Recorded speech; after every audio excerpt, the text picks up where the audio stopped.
reprise de débat. L'honorable député de Louis-Saint-Laurent. Merci, Monsieur le Président. Je tiens à commencer mon discours en remerciant de tout cœur mon collègue de Toronto-Danforth d'avoir déposé cette motion-là et de nous faire ce débat extrêmement important aujourd'hui. Comme j'en ai parlé plusieurs fois en tant qu'adjointe à la réforme démocratique pour l'opposition officielle, je pense que d'avoir un débat sur notre système électoral puis sur la façon dont on élit nos députés, nos représentants dans notre gouvernement, c'est absolument important et fondamental. Quand on dit que les gens ne sont pas forcément intéressés par cette idée-là ou que ce n'est pas forcément une de leurs priorités, je comprends ça sur un certain plan.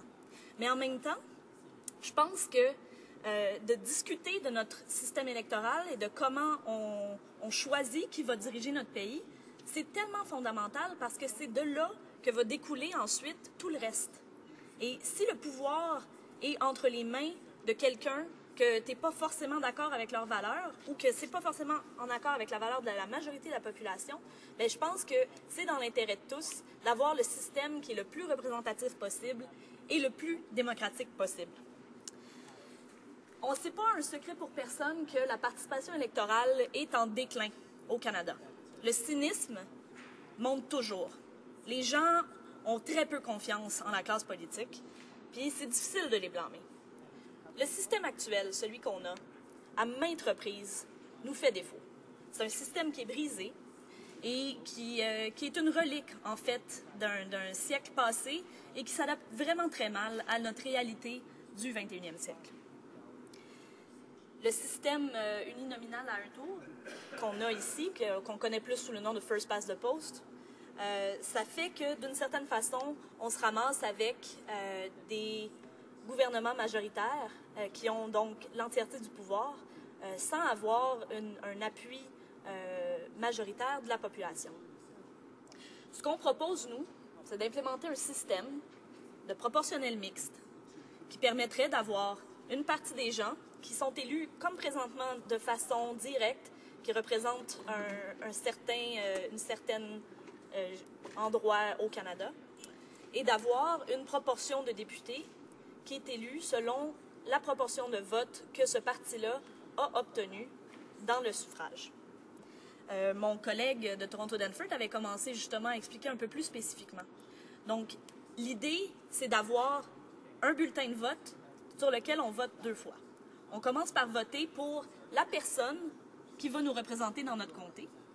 Puis ensuite, on a une liste de candidats pour lequel on peut voter du parti qu'on préfère et qui va être choisi ensuite pour faire partie de ces députés-là qui vont participer à notre Parlement pour être capable de représenter un parti. Ça, là, l'effet que ça va avoir, c'est que chaque personne qui va se déplacer pour aller voter, il n'y aura pas d'excuse de pouvoir dire « Ouais, mais mon vote ne comptera pas ». Puis ça, là, je vous le dis, Monsieur le Président, là, c'est la base même de notre participation électorale. Je peux même vous donner un exemple très concret et très personnel. Le comté que je représente, le comté de Louis-Saint-Laurent, en 2006, on avait eu une participation électorale d'environ 60%. La députée qui me précède avait souvent des majorités très, très grandes, d'au-dessus de 50%. Elle se faisait élire avec une très, très grande majorité. Donc, ça fait qu'en 2006 et en 2008, dans mon comté, la participation électorale a stagné à 60%. Et il y a beaucoup de gens, quand je faisais campagne en 2008, il y a beaucoup de gens qui me disaient « Mais ça ne sert à rien que j'aille voter, parce que je sais qu'elle va passer. Je le sais qu'elle va gagner. Fait qu'est-ce que ça change que moi, j'aille voter pour un parti ou un autre ou quoi que ce soit? C'était pas important pour eux parce qu'ils se disaient ça changera absolument rien au résultat de l'élection. Qu'est-ce qui s'est passé, Monsieur le Président, en 2011?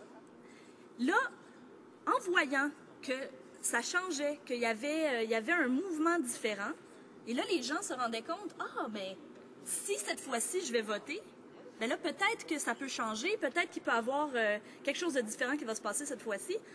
Eh bien, il y a eu une augmentation de 10% de la participation électorale juste dans mon comté.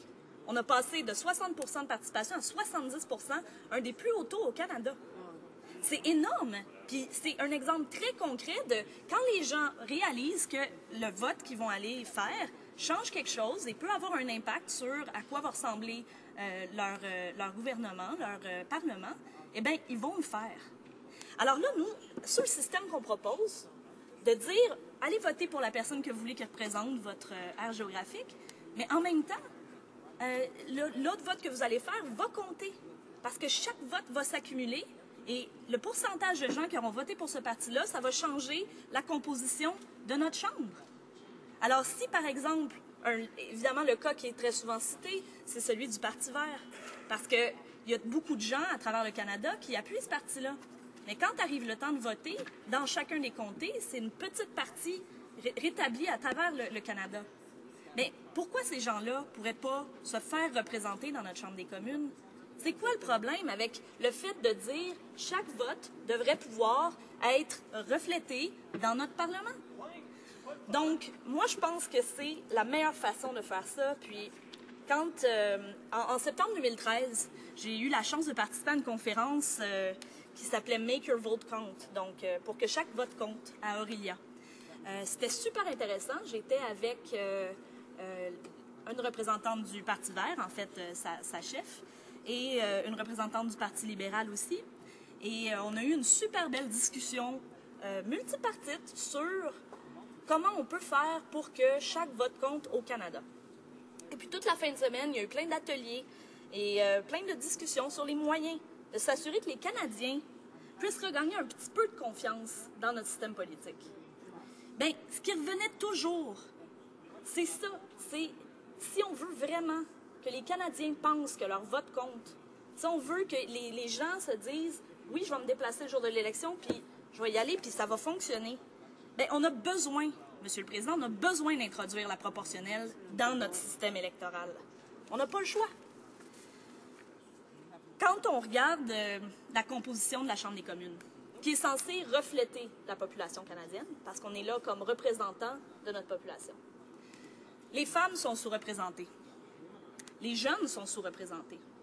Même au sein du caucus du NPD, qui, on s'entend, a été un des plus jeunes caucus élus au Canada, même au sein du NPD, présentement, juste dans notre caucus, les jeunes sont sous-représentés. Alors qu'on a partout, là, on voyait à quel point, oh mon Dieu, mais les députés du NPD sont si jeunes. Mais vous savez quoi? La population canadienne a une plus grande proportion de jeunes, en vraiment plus grande proportion, que même dans notre caucus. Alors imaginez, sur les 308 députés, à quel point on n'est pas encore représentatif assez. De pouvoir implémenter la proportionnelle mixte, ça serait quelque chose qui pourrait aider ça aussi. Ça pourrait aider autant la représentation des femmes que la représentation des jeunes, que des groupes culturels, que des minorités sexuelles, plein de choses. Alors, je ne vois pas pourquoi on s'opposerait à ça si ce n'est que pour des raisons partisanes de « c'est plus facile pour mon parti d'obtenir une majorité et d'obtenir le pouvoir sans avoir à essayer de collaborer avec les autres ou à penser à une façon de s'arranger pour que les gens, au lieu de leur faire peur et de leur dire de rester chez eux, de s'arranger pour que les gens votent, que les gens participent le plus possible à notre démocratie. » Notre mode de scrutin n'a jamais changé depuis le 19e siècle. Notre position, nous, elle est claire. Le NPD s'engage à intégrer la proportionnelle dans notre système dans le but d'effectuer un renouveau citoyen. Le NPD veut faire du Canada un pays qui aura les pieds fermement dans le 21e siècle. Un pays où la discussion démocratique sera garantie de représentation, de stabilité et d'efficacité. C'est un engagement sans équivoque. Qu'est-ce que les Canadiens peuvent espérer des deux vieux partis? Rien sinon des manigances et des excuses. Les vieux partis en sont venus à confondre l'État avec eux-mêmes. Ils répètent depuis longtemps, l'État, c'est nous, c'est pas vous. Les néo-démocrates sont des citoyens d'abord. Nous sommes des acteurs de notre époque, attachés à la démocratie canadienne, bien avant notre formation politique. Nous voulons agir au nom du futur pour un pays plus équitable et plus représentatif. Il n'en va pas de nous, il en va de nous tous. Bravo! Questions and comments. The honourable member for Elgin, Middlesex, London. Well, the member from Louis Saint Laurent and I serve on committee together, and I admire her work and how hard she works as a member of Parliament. But she just put me in a class of old guys, I think. I may fit, but I don't like it. I have a bit of a problem, and as I said, I love her dearly. But the answer here is I don't like the solution you're offering. If proportional representation means we have to appoint people off a list of party hacks to fill a role after other people have gone out and worked very, very hard, as I have done 4 times, to win a seat, that other people get to come here because they're a favorite of a leader or a favorite of a party official and they're on a list, just makes it wrong to me. Who represents the constituent back home? The fellow who worked or the woman who worked very, very hard to become the constituent politician, or the person appointed off the party list, the party hack? Député de Louis Saint Laurent. Merci, Monsieur le Président. Je tiens à remercier mon collègue qui est un excellent président de comité. C'est toujours agréable de travailler avec lui. Mais je tiens ici à essayer de lui expliquer un peu mieux comment fonctionne le système.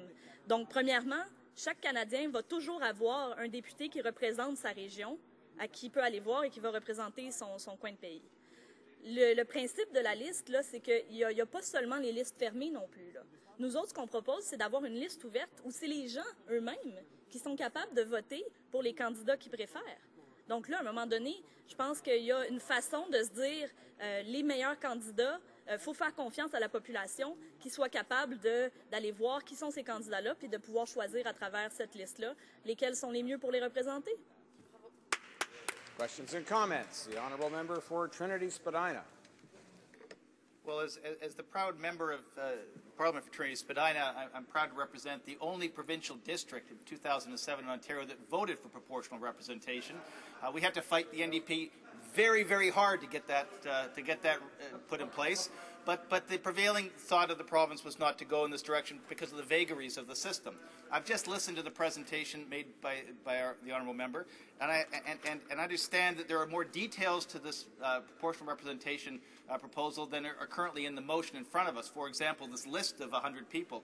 But if majority rule is the problem that prevents accurate reflection of the general population inside this House, how will a list that doesn't set aside specific seats for a region over a national interest, for women over men, for perhaps even a selection for Aboriginal First Nations people to make sure their voice, like in New Zealand, is protected and heard inside this House? You have got all these details. You have not shared those details with the House, yet you have a very prescribed way of getting to a list of 100 people and allowing the majority to choose. How do you make sure that minorities get a voice in this House if you subject them to majority rule once again through your system? The honourable member for Louis Saint Laurent. Merci, Monsieur le Président. Et je remercie mon collègue de Trinity Spadina pour sa question. Je pense que justement, l'idée ici, c'est que nous, ce qu'on vous dit, c'est que c'est pas forcément qu'on a le plan tout défini, tout écrit, et puis que ça va être comme ça, puis que ça finit là. Ce qu'on vous dit, c'est qu'il n'y a pas seulement l'option d'avoir une liste fermée. Il n'y a pas seulement cette option-là, il y a plein d'options possibles. Il y a plein d'options possibles, il y a plein de paramètres qu'on peut ajuster dans un système de proportionnel mixte. Puis je pense qu'il y a une façon de trouver les éléments qui sont les plus représentatifs du Canada. Je pense qu'il y a une façon d'aller trouver cet équilibre-là, où est-ce qu'on a à la fois une représentation régionale, une représentation de la proportion des partis, et de trouver que chaque parti soit capable de présenter des bons candidats qui sont plus représentatifs que ce qu'on a présentement. Puis on s'entend, ça ne serait pas très difficile.